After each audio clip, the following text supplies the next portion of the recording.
É, Fala galera, seguinte, dando continuidade aí às questões do Segundo Reinado, já tem no canal vídeo sobre a política imperial do Dom Pedro II, tem também no canal um vídeo sobre o movimento abolicionista e as leis aí que vão desde o fim do tráfico até a abolição da escravidão.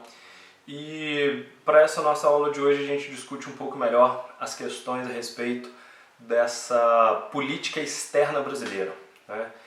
E o que é legal a gente trabalhar com o pensamento de diplomacia, né? É que a gente tem que levar em consideração que são as relações que os países têm com os outros, isso para o mundo inteiro, e que no fim das contas todo mundo está pensando no seu próprio interesse, certo? E o que isso significa? Em determinados casos, quando a negociação ela parte de um ponto de vista desfavorável, que é a primeira parte dessa nossa discussão, que são as relações do Brasil com a Inglaterra, ok? O Brasil sempre muito dependente desde a metade do processo colonizador, mas inclusive na fase imperial, né, sempre utilizando o capital inglês, sempre importando produtos da Inglaterra, sempre vendendo matéria-prima para os ingleses. Eles eram aí um dos nossos grandes parceiros econômicos. E ao longo do século XIX, a Inglaterra, como uma das maiores potências econômicas pela Revolução Industrial, ela tenta sempre motivar os seus interesses, ou seja, a política inglesa é sempre de valorização das suas próprias questões.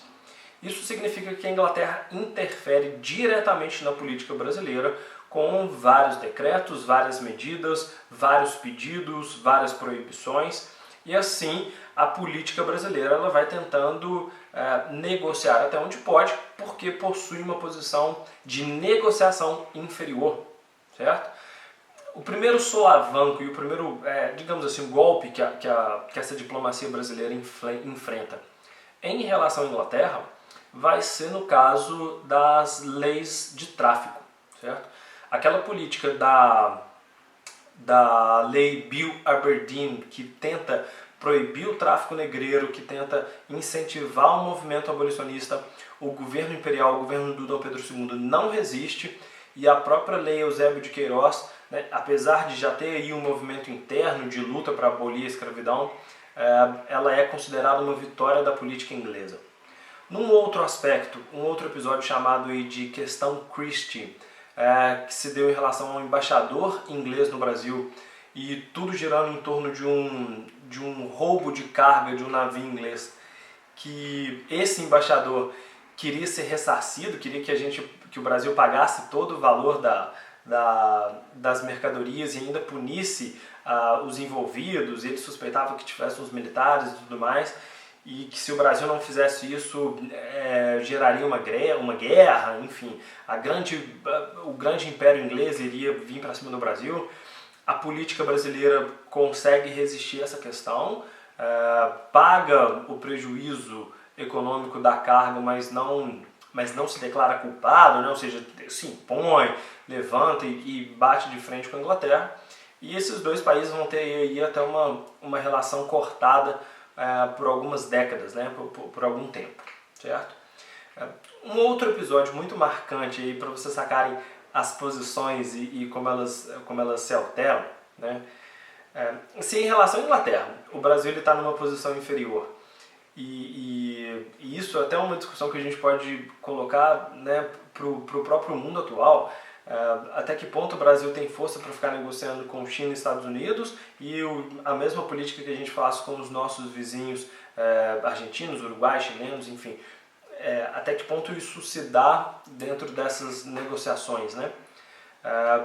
Mas, pois bem, se a posição brasileira em relação à Inglaterra é de uma questão de inferioridade, ou seja, a gente precisa aceitar ou tentar diminuir os prejuízos aí do que é proposto, em relação ao restante da América do Sul, o Brasil é uma grande potência política, né? Ou seja, nós determinamos aí o andar e as relações com os vizinhos, ou seja, o interesse brasileiro ele prevalece. E nesse caso, o maior episódio de conflito e de jogo político dentro desse continente, que na verdade é a maior guerra do continente, vai ser os episódios aí da Guerra do Paraguai. 6 anos de conflito, extremamente desgastante, completamente desinteressante da parte econômica, ou seja, não tem ganho, só tem perda, né? Nenhum dos envolvidos, os 4 países envolvidos nessa guerra, saem muito mais prejudicados do que se beneficiaram com ela. E, na verdade, o único grande vencedor da parte econômica acaba sendo a Inglaterra, porque vai financiar, vai fazer empréstimo e vai vender armamento e produto para todos, né? Ou seja, só eles ganhando com essa guerra.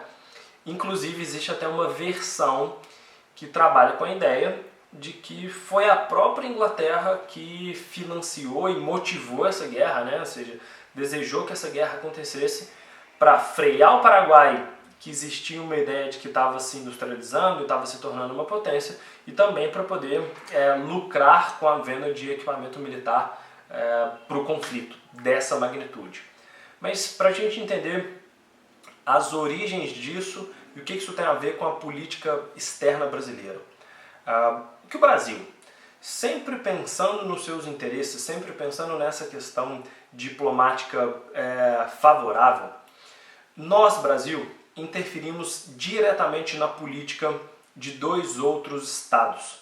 Tanto do Uruguai, que já tinha conseguido a independência do Brasil, já tinha se tornado livre, mas não deixa de ser influenciado pela nossa política, ou seja, se tornam independentes, mas ainda precisam negociar e atender ao interesse dos brasileiros, porque somos os maiores compradores, os maiores negociantes, né, os maiores influenciadores. E no caso da Argentina, a mesma coisa. E nos 2 países, Argentina e Uruguai, no momento em que as eleições, porque são repúblicas democráticas, né, o presidente ele é escolhido pela vontade do povo, quando as eleições nesses estados elas não são favoráveis, elas não são convenientes ao Brasil, o governo e a política do Dom Pedro II é de interferência militar, ou seja, atacar com o exército. Nós invadimos Montevidéu e Buenos Aires, tomamos a capital, retiramos os presidentes que não são apoiadores da nossa política e colocamos aqueles que favorecem, principalmente em relação aos produtores de gado e aos conflitos de terra que já existem nesse sul, certo? E aí o grande episódio, né, o grande conflito que vai gerar a própria eclosão dessa guerra é por uma questão que não tem nada a ver com o Brasil, certo? Que é o controle da Bacia do Prata, que faz aí fronteira, né, com a Argentina e o Uruguai, o rio que escoa para dentro do Rio Paraná inteiro, então extremamente navegável para se trazer e levar produtos para o interior do continente. É necessário a utilização da Bacia do Prata, e o Brasil, controlando esses dois governos, começa a cobrar uma espécie de pedágio, né? Ou seja, toda embarcação que navegar pelo rio, que passar por ali, vai ter que pagar uma taxa para o Brasil. Óbvio que o Brasil dá um desconto, né? Não cobra isso dos argentinos porque o rio é fronteira deles, e não cobra disso dos uruguaios, que também é fronteira dele. Então qualquer outro estado que navegasse por essa região deveria pagar. E o local prejudicado com isso é o Paraguai, liderado pelo Solano Lopes, o governante paraguaio, né? Que está tentando começar um projeto militarista, está aumentando o número de soldados, investindo em modernização e tentando começar um processo industrial, mas ainda é bem fraquinho, né? Ou seja, são só ideias. Não se sente confortável com essa política, não sente a justiça dentro dessa situação, e para tentar negociar com Dom Pedro II e liberar a Bacia do Prata para navegação. O Paraguai não tem saída para o mar, né? Ele é um prisioneiro geográfico ali do oceano, que para poder chegar a produto precisa do rio. Vai precisar invadir o Brasil como negociação.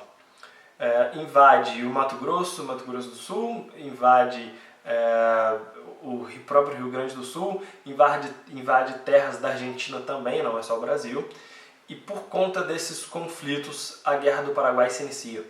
Nessa primeira fase de avanço paraguaio, ele não encontra resistência porque os exércitos dessas regiões não estão no local, mas num segundo momento existe sim a formação de um exército brasileiro que vence batalhas aí, tanto marítimas, né, que é a Batalha do Riachuelo, a maior batalha de mares, né, de água de todo o continente, e o Brasil passa a invadir o território paraguaio, liderando aí a Tríplice Aliança, ou seja, o governo brasileiro coloca de novo o seu interesse, exige, obriga que a Argentina e o Uruguai entrem do lado do Brasil contra o Paraguai, e essa guerra que parecia ser uma guerra fácil e rápida, não vai ser o que vai acontecer. Extremamente desgastante, extremamente caro, nenhum brasileiro tem interesse de lutar no Paraguai porque não faz sentido, não é um território rico e que seja desejável para a gente. O motivo da guerra, um conflito completamente local por conta de um rio que não é nem um rio brasileiro, né? A Bacia do Prata não faz nem contato com o próprio Brasil, então a popularidade dessa guerra é extremamente baixa.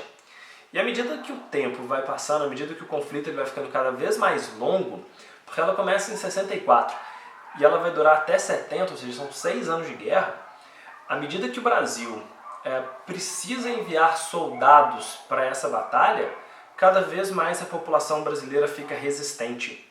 Qual é a alternativa encontrada aqui dentro e que depois tem consequências imensas, né? e muda todo o jogo político, inclusive um dos próprios braços aí da queda da monarquia, que é a questão dos voluntários da pátria, né? Para lutar nessa guerra, para compor o exército brasileiro, é convocado a população, inicialmente aqueles que se voluntariam, né? Aqueles que vão lutar por interesse, mas a guerra vai ficando cara, vai ficando sem solução, vai ficando parada, sem vitória, não é mais chamativa, já não faz mais sentido, a população livre ela vai ficando cada vez mais distante e resistente. Para continuar suprindo o exército, são aceitos escravos para irem lutar no local e no lugar dos libertos, né? Ou seja, se você tivesse condição de mandar um escravo para lutar no seu lugar, você podia transferir o alistamento obrigatório. E esse movimento vai trazer uma das forças aí dentro do exército em prol do movimento abolicionista, né? Cada vez mais esses soldados que eram escravos e se tornaram livres, aqueles que conseguiram retornar da Guerra do Paraguai, vão se opor cada vez mais a esse modelo escravista. Por quê? Porque voltam de lá, né? Ou seja, foram extremamente maltratados durante o Império, tem que lutar uma guerra que não é deles, né? Foram obrigados a lutar aquilo, ganharam a liberdade e quando retornam tem que encontrar ainda todo um modelo que aprisiona os seus familiares, os seus amigos, os seus filhos. Então, cada vez mais, essa Guerra do Paraguai, além de ter desestabilizado a economia, aumentado a dívida do Brasil, fortaleceu o exército, porque o Brasil é o grande vencedor dessa guerra. Vencedor porque derrota o Paraguai, né, retira o Solano Lopes do poder, mas não tem benefícios, né? Cria aí um dos próprios motivos para a queda da própria monarquia. Isso também, outro assunto.